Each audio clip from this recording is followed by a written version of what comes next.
When we plan an operation, we look at the preoperative image and it informs the surgeons where to go, where the tumor is, where the important structures are not to damage. As the operation proceeds, because you would have removed some part of the abnormal brain, the normal brain would have shifted in terms of its position and its precise location. I'd say it's a bit like having an outdated map and you're using that to navigate in a new city.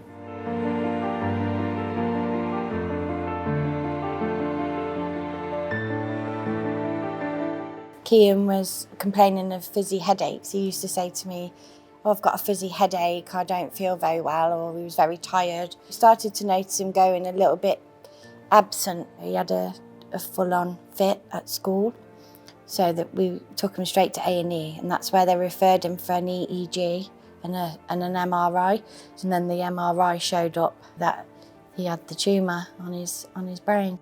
When we first found out he had a tumour, you fear the worst, and you just think, even though we're reassuring each other everything's going to be fine, really in the back of my mind I was thinking it's not. This is it's quite bad, but there was a good chance that they could remove the tumours. It'd be about 5 hours for the surgeons to go in, and then around 5 p.m. he would be having then taken out of the theatre down to the MRI scanner, and then the doctors would make the decision whether he was to go back up for the second operation. They said that he was going to have to come out, have the scan, go back in. If they had that scanner in their surgery at the time and they could see what they were doing live, that would have had a massive difference. Yeah, because it makes a lot of time, doesn't it? Because I think the second time he went back down, it was just, felt the worst. I thought, this is so long for somebody to be asleep, especially at such a young age. I thought, can he take that? What effect is this going to have on him? Or it's just a different level, isn't it? Your child being asleep and.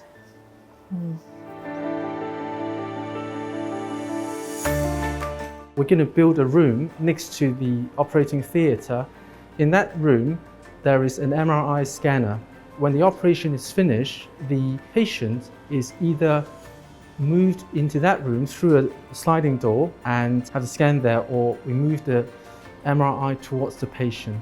And so that completely removes the need to bring the patient up and down and through the kind of communal area of the hospital.